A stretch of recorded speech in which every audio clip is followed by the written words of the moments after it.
welcome into another episode of the Calcio Connection podcast. We are connecting with you, Italian football fans from all over the world. We've got the Derby della Madonnina tomorrow and all the anxiety that comes with me on that one. Jerry Mancini, of course, with us. And we're joined by a special guest, Serie A commentator, co-host of the Lega podcast. David Ferrini is with us. Welcome, sir, and how are you? Thanks for having me, guys. Friday night, I'll never forget. It's great to meet you guys as well. I love reading your stuff all over the Twitterverse, and it's good to see Serie A loyalists out there. So I'm great. Thanks for asking. Looking forward to a big weekend of calcio. How about you guys? A bit nervous? Doing great. Jerry is just going to sit back tomorrow during the Derby and just be ready to fire off tweets slandering whichever team loses. But my heart's going to be in my throat during that match tomorrow. And yeah, we're connecting the continents today. Well, Jerry and I both in North America, different parts of North America. Mr. Ferrini is over in the UK representing Europe for this one. And Jerry, how are you doing today, sir? I just got back from work, but I made it on time, and I'm good. My anxiety level for Napoli Lazio not high because based on David's podcast, it's not good for Lazio. 2 wins. I'm glad you listened to that because there's not many good stats there for Lazio. I do have some prepared here just in case we get into Mr. Sarri and going up against his ex-team. The Lega football, just to be precise, David's podcast called The Lega Football, and it's really good. It is. Thank really you very good. much. And, it's very good. Look, I'll take the compliment. As an Italian, I'm not going to back down. I'll accept any attention I can get. Thank you very much. And if anybody needs a DJ, call David as well. Actually, I really enjoyed your intro tune. I was actually bopping. I don't know if you could see that, but yeah, I always do. Bit of a background. All the tunes I actually make for the Lego podcast, I've made those in the past, and thought, why not use them? Wow. Why not use them? Yeah. So you own them then? That's smart. So mine. I mean, all those millions of clicks every time someone, all those millions of people listening to the pod. I'm a rich guy now. Thanks very much for your support. He's a trillionaire. He's a trillionaire, and we're going to get into some of the big games and big storylines coming up in the Serie A because there's a lot of parity right now. But before we get to that, let's talk about the Milan Derby tomorrow. Obviously, from an Inter point of view, the most challenging match that they had was against Jerry's Lazio. Didn't look very good for the final 20, 30 minutes or so of that match, which was a little bit concerning. Other than that, lesser opposition. Inter have looked pretty good so far. Do have some injury issues. No Lukaku for the Derby. There's question marks about Bastoni's health, maybe question marks about Correa's fitness. Milan have some players with knocks as well. So how are you feeling, David, heading into that match tomorrow? Who do you think has the edge? Look, Lukaku is such a pillar. He's the focal point of that attack. I know that Lautaro's there as well, but still, you got some great options off the bench. Dzeko has a good record against Milan as well. He's on a scoring drought, and I think the statistics show it's the second worst of his career, but he does like to score against Milan. All those goals are being for Roma, though. He just needs to maybe bottle all that, go back in a time machine, bring some of that form with him. Correa still, I actually really liked Correa at Lazio, Jerry. I was disappointed he left there, but with Simone going up there, it's no surprise. He's starting to look a bit better. I've seen all the, the memes going around about him cooking the barbecues and that's his that's all Jerry purpose to Milanese barbecues. But look, I think they've still got plenty of ammunition. And on the other hand, Ibra's not there for Milan. I think he's such a leader. He'll still be in the stadium, obviously, ready to heckle whenever he can. But look, I could probably see Milan doing it. But and I'm not saying that to give you heart palpitations. My call. I predict many games, and they don't turn out the way that I predict them. So, I thought Napoli were going to rampage over Lecce, and we all saw what happened. Goal from Colombo. What can you do? He did nothing at Spal last season in Serie B when I was calling those games, and next thing he's scoring the best goal of his career against Napoli. So anything can happen. I think psychologically, Inter with a history, they may have that little bit of a psychological edge. They've won a few more than Milan over the course of million years, 113 years. And with that, Giroud is brilliant. He scored that brace last time they met. You know, no Lukaku, but Lautaro Martinez has 5 goals against Milan. I think he's very important, as everyone knows, stating the obvious here. I still think Milan, though, they're undefeated. I know that Inter only lost 1, but it was at the hands of a good team. Be impressed with that comment, Jerry. So, you know, they're looking good. Even though they drew with Sassuolo, they still have a good defensive record. They did concede 2 against Udinese, but they're coming off 2 clean sheets. So I think they're going to take that form in, and that back line is starting to gel at Milan again. The problem for me is just if Rafa Leao can get a goal. He's never scored against Milan. So he's going to go out there with that ambition, and we're going to see what he can do. He's rated at 100 million euros. Let's see. That's actually an interesting stat. I hadn't realized that he's not scored against Inter, because it's been really ever since, well, especially last season, you know, watching him in derbies, like he's so dangerous, and he gives me those heart palpitations you were talking about every time he's coming up on that left flank. So I didn't even realize he hadn't scored a goal in any of those fixtures yet. And listen, David, I know that it's obviously very early in the season, and people tend to not really think about, oh, this game is massive for a Scudetto until you get down to like March and April. But I remind people that the 3 points you get in September, they count for the same 3 points as the 3 points you get March, April, and May. So, I mean, how important do you think this game could be? Because obviously Milan and Inter are 2 of the favorites for the Scudetto. Could this kind of give us an idea which team may be able to get it done this year? By far, these are the 2 Scudetto favorites. People are talking about Roma and Napoli, but we're going to see how they go once European competition starts, especially Napoli in the Champions League. They're going to throw everything they can, at least at those first 2 or 3 games, and we'll see how things pan out. With Milan and Inter, it's definitely going to set the tone for their season. There's so much pride on the line as well. I've been living in Milan doing commentary for a couple of years now, and it really is split down the middle. I remember on final day last season, I went around Milan and I decided to watch the Sampdoria Inter game at the San Siro, or the Miazza for Inter fans. And it was like a funeral in that bar. And they really were just praying for a miracle, anything to stop Milan from winning. There's so much there at stake, not just in Milan, but outside, because half the country supports one of those 2 teams as well. The other half will support Juventus. And it's going to have a big effect psychologically, I think, especially on the coaches. I don't think Simone Inzaghi has won a derby yet as well. So big things for him to consider. Yeah, not in the Serie A. I mean, in Coppa Italia, if that, it doesn't matter the same, but not in Serie A, no. Yeah, and I think it's Rafa Leao's 100th game. I think Tonali is playing his 100th game in Serie A. Krunic also. So there's 3 Milan players there that are playing for just that little bit more, that extra percentage point there, that they may put in a little bit more effort. And that's all it takes. 1 moment of luck, 1 moment of brilliance. The only problem is Leao's finishing for me. And that's why he still doesn't score against the bigger teams that often. He sort of loses his head. But look, I think these are the 2 teams that are going to be there at the end of the season. As a fan, I probably would like to see other teams there, to be honest. But Inter, for me, with Lukaku, is the strongest. And I think when he comes back, that's going to be the difference, especially when you take into the account all the European games. Because we're going to see Simone Inzaghi be able to, a piece of the puzzle. One's out, Dzeko's in. The other one's out, and he's bringing in maybe Aslani for the Serie A game, which is he's a quality midfielder.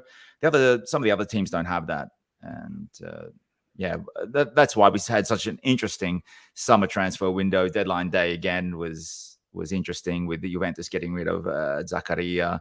So there's a lot of interesting ways to formulate a midfield, and I don't think Allegri is going to have much say come May. Well, look, we might all not be expecting Juventus to be there, but you never know with them, because they are the biggest squad, the biggest team. They got the most cash. Let's not make a mistake there. And they could reinforce in January, just like they did with Vlahovic last season. And we all know what he's done in the first 2-3 games. So So Yeah. to this point, David, and obviously you mentioned you expect Milan and Inter to be, the teams that are fighting it out for the Scudetto in the end. But so far, what are we, 4 match days in, heading into the fifth? It kind of been chaotic, right? I mean, in recent years, we've tended to see certain teams start really, really hot. Like Napoli have started recent seasons on long unbeaten streaks. Milan have done it. Inter have had some good starts to seasons, and this year everyone's dropped points. There's no perfect record so far. Roma are sitting top of the table. Have they been the most impressive? Which team has impressed you most so far? 6 undefeated teams still after the first 4 games. 2 of the 3 least impressive of those are the 2 that sit at the top in Atalanta and Roma, in my opinion. And then there's Juventus, which, let's be honest, were not great, especially in the first couple of games, even with a 3-0 win over Sassuolo. They didn't look that great. I think Sassuolo just broke down. Milan, Lazio, and Napoli, of those, the other 3 that are undefeated, they've all flourished in specific areas. For me, they've all excelled in midfield, mostly while Milan's defense has been good with 2 back-to-back clean sheets now. So they're starting to find form. They just need to gel in that final third. But I think the pretenders, look, if you look at Roma on paper, they look great. Spinazzola, Zaniolo's there, Abraham, they got backup from Belotti. They brought in Matic. And for me, it's the back line, the centre-half pairing at the back. That's where they're going to fall over. I think the goalkeeper's okay in Rui Patricio, but same with Atalanta. They've got great players on paper. They've reinforced with young players. And it all depends on what they're playing for in Europe. That's what we're going to see at the end. So of those 6 that are undefeated, I think Milan, Napoli did impress me until match day 4. And we all saw what they did against quality opposition in Fiorentina. Maybe they had the better chances in the end, but Sotil could have easily scored 1 or 2. And, but Inter, they've lost the game, but they're just as potent. So of those 7 teams, still for me, Inter that lost the game against Lazio, but we all know what they're capable of. And the other 3 games that they played, they looked as good as Napoli did in the first 2. Minus 1 percentile of the attack, the attacking flair, with all the hype around Kvaratskhelia. He's up there with Victor Osimhen. What a front line that is now. And you got all the backup. Simeone is there now, Raspadori, Lozano, Politano fighting it out. They had to get rid of Adam Unas. That's what had me going. For those that want to know, I like Napoli. So it's, they lost players like Fabian Ruiz, and they got rid of him a couple of days before the deadline. They got rid of Koulibaly, Ospina, Mertens, Insigne. These are huge, huge players, and they've still been able to back it up. But Lazio, on the other hand, they just seem to be a solid side. Again, their defense worries me because I'm not sure about Patrick in that back 4. But considering Romagnoli came in, I think he's going to be their most impactful signing. I really do. Because he has to stand up. He has to stand up. And I think, Jerry, correct me if I'm wrong, I think he's a Lazio fan from Yes. a boy. Yeah. So this is his moment. It's his moment to stand up and kind of be like a Di Canio in trying to drag them forward and keep them at least in that 7 sisters. And if not, the 4 fratelli, we'll call them. And we'll hashtag that one tomorrow. That's so great. For me, I think the least impressive is Roma, even though they're undefeated and they've won 3. They came up against an easy Monza side, and Monza were actually playing better than them until they gave away that cheap goal to Dybala to just let him scoot off into the no man's land and score. And then it falls apart for Monza because Strop doesn't have that team playing. They got a great team on paper, just like Roma. It's just that they're not performing. Roma had to bank on that, just like Napoli did. And just like Udinese did. So, we'll see. We'll see. I think Lazio, for me, are the quiet achievers until now, though. Yeah, with Napoli, I said with Lazio, I'm impressed with Patrick because Sarri has had a way of getting players to go to another level. He did it with Mertens, and he made him play a new position and became a legend in Napoli because of Sarri. He did it at Chelsea with Pedro. Pedro had his best season under Sarri at Chelsea. I think he had, if I recall, 13 goals total and like 9 assists. It was one of his best seasons. Comes to Lazio. He makes Savic have his best season in a Lazio uniform, attack-minded, effective at both ends. And then you have Patrick, who couldn't defend for the life of him under Simone Inzaghi. And then all of a sudden, Sarri comes in, and you saw Luis Felipe couldn't adapt to a back four. He struggled. Acerbi, forget it. Looked like he didn't know how to play football for a whole season under Sarri. And then you got Patrick, who became like the most stable, reliable player for Sarri last year. And that was concerning, because when Patrick is your best, is your most reliable center back, that kind of tells you, one, the transfer markets weren't good enough to address the back end, and two, it just showed the caliber, the quality of Sarri, and how he's able to kind of get certain players to play to his game if they listen. And I think a guy like Patrick is so respected, like by Simone Inzaghi previous and Sarri, because of that reason. And why I still think I'm very high on Patrick now, because of the manager and his ability just to work very hard. And if he can just take a grasp of the game and the mental side becomes a little bit stronger for him, then he can be a decent player. I don't think he'll be some phenomenal player where all of a sudden he's the world-class defender, but that's not what Sarri wants from him. Sarri just wants him to play a simple game. He doesn't need him to be the most prolific player ever. And I think that's why Patrick has gone from what he was before to what he is now, where he's making it simplify, and that's it. That's all he has to do. For me, I like to ask you, what are your thoughts on Napoli's overall mercato? What would you give it out of 10 after everything closed and done now? Yeah, after the last couple of weeks, I think it's about a 9. I think I won't give it a 10. It's a very good mercato, almost perfect. The thing that takes away from it is the fact that you had to clean out 6 or 7 absolute legends. And Fabian Ruiz, for me, was the best midfielder at Napoli last year. He's gone. The best keeper's gone. You've got Mertens, Insigne going at the same time. You know, they've replaced them. And in the end, it was a master stroke. It was like Giuntoli was shielding his cards, and all the Napoli fans were in apocalypse mode. And I remember putting together the skeleton of an article that I was thinking about writing about how it's gone from maybe Napoli with his team carrying forward. We lose Insigne, but we still got Mertens. We still got this and that. He's going to re-sign him. Surely Ciro is going to re-sign. But eventually it looked bleaker and bleaker and bleaker. And then De Laurentiis went public with saying, admitting what he offered Mertens. It looked really, really tragic.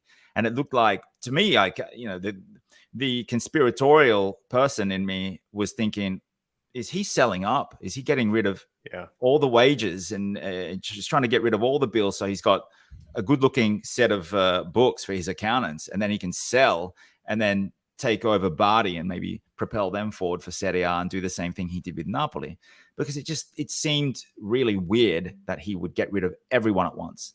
And when you're keeping, your best players are now Mario Rui, Ramani, and Di Lorenzo is great for the club, but for him to coming in as a right back and slowly working his way into the 11 as one of the first choice players, but still as captain, you're thinking, what's happening here?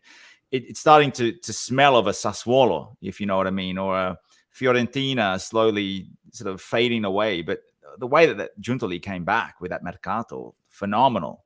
No one expected that. I thought they didn't have any money to spend. In the end, there's a lot of deals where they're paying for loans, but then they'll pay the rest next season. We all know how that works with Inter and Juventus doing it every year. And they only spent like 18 million, and that's including the payment for Anguissa that they had to catch up on. So that he's actually done really well with, from a financial standpoint, and they've impressed me. They really have. I think it's probably the impressive mercato of Serie A, considering the money they spent as well. And they've still got players like Osimhen, who is my favorite there. And they were thinking about getting Ronaldo and getting rid of Victor. Look, I don't think they were ever thinking of getting rid of Victor Osimhen, because he's too pivotal to this team. Even if he has a poor half of football, he's going to come back the next game. He's a physical presence. He's a phenomenon. The way he can sort of run around that pitch at full pace and leave players for dead. The only other player that I've commentated on that has a similar pace to him is like Junior Vinicius at Real Madrid.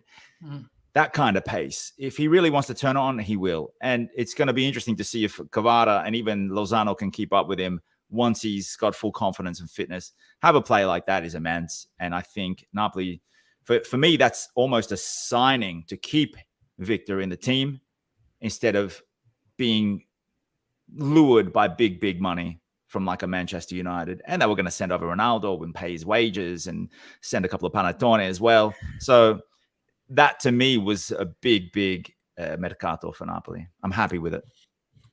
It's great. I have a lot of respect for. Yeah. I have respect for Osimhen because he came from Ligue 1, and another reason why he shows that the league has there's something good to the league. They call it the League of Talents, and I always hype up Ligue 1 because I always have to hear that EPL is the best in La Liga. I just think that if people paid more attention to Ligue 1, the amount of players that people could be buying, the players you can be buying for like a quarter of the price compared to what the EPL spends like 80 million for Gordon, or the other guy that Man United bought for 100 million from Ajax, who has never won a thing in his life. Anthony, I forgot what his name. Anthony. I didn't know who the heck he was until this week, and like I've never heard of this guy in my life. I'm gonna be honest. I don't watch Ajax on a daily basis, but you got Leao, who came from Ligue 1 and has been phenomenal for Milan. Like I just said, Osimhen. There's the talent that counts for Ligue 1, and there's a left back for Marseille, Tavares, I believe his name is, and I think he's going to be very good. Like I watch a lot of Ligue 1 with Serie A. Those are my two favorite leagues. I don't care that it's called Farmers League. If you can, if I'm a scout, man, I go down to France, catch a few games, and you can find a good player for $10 million because of the financial situations that a lot of those teams are in. Lazio did it last year with Bordeaux. They bought Toma Basic, and they got him for like $6 million. So when you can find certain players for a price like that in the situation that the Italian league's in right now, you go for it. But yeah, it's very different to pre-lockdown, where players like Osimhen were still being bought for that 70 million euro price tag. But I don't know if you guys know much about that deal where they sent 2 or 3 players the other way for like valued at 5 million each. And one, they were never worth that much, but somehow they've, I don't want to call it cooking the books, but it's just accounting tricks. Yeah. Some accounting tricks by the ADL and co. But, while we're on the Victor tangent as well, I just want to say, thank you for following me, Victor, because I can't believe that he followed me during the week on Twitter. I thought it was a fake account. I thought it was a fake account, to be honest. And I actually checked, and it was actually him. So I don't know, Victor, have you been listening to the pods, or how much I talk you up, even on this pod? Come on, you've got to follow these guys as well. No, I'm not going to make you follow everyone else, but everyone can follow Victor. Everyone can follow Victor Osimhen. I will. I don't think I follow him, so I should add him. And I wanted to ask you one more thing, David, before we let you run, because I guess it's Mercato is officially closed now. We have most of the season still in front of us.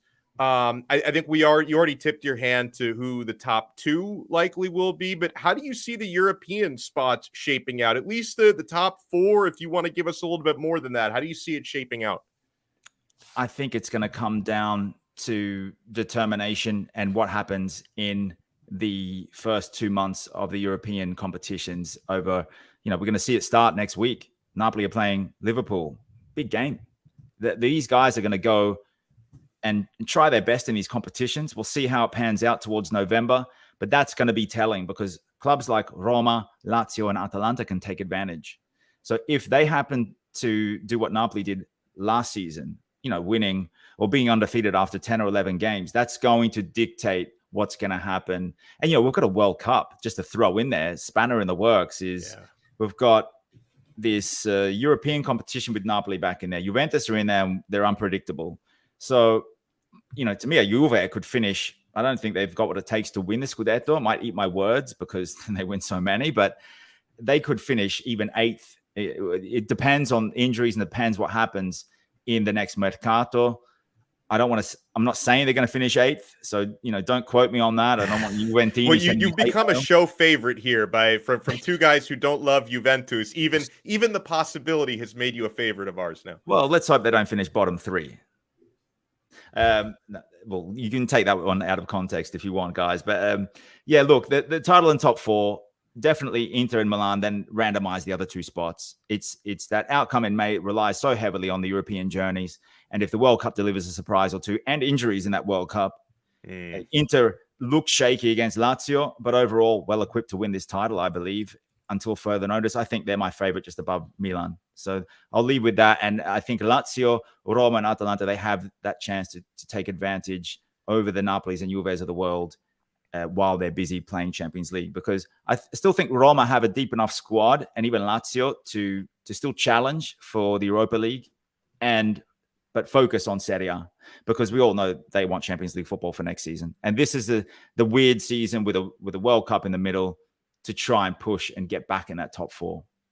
Now, hold on. I lied when I said that was the last thing because we've got to get you and Jerry battling here for Lazio Napoli as well. What are your thoughts on that match? Jerry, what are your thoughts on that match? I don't like our chances. I told Joseph yesterday on his pod, on the Forza Napoli pod, that I like a 2-2 tie here. You got 2 teams. I think that Lazio is a completely different team right now when they're at the Stadio Olimpico. You saw it against Bologna when they were down a man and they showed resiliency to still go toe-to-toe. If you were to ask anybody watching that game, they thought maybe it was still 11-11. I thought they played very well against Inter at home. You got a Napoli side who has their number, but now doesn't have Insigne or Mertens. Those are the 2 players who have always killed Lazio. I don't care what anybody says. Those 2 combined probably have most of their goals in the last 10 games. Sure. So it's going to be interesting because it all comes down, does the defense continue to play well like they have started for Lazio? And then you got Napoli, who has overused Anguissa, and I like to see how does that play out in the midfield. Is he tired?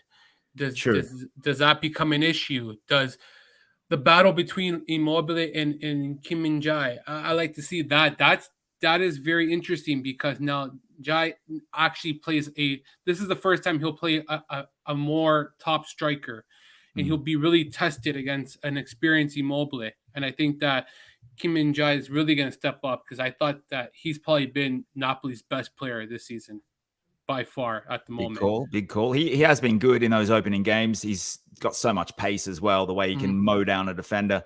But let me just tell you some statistics about Lazio and Napoli.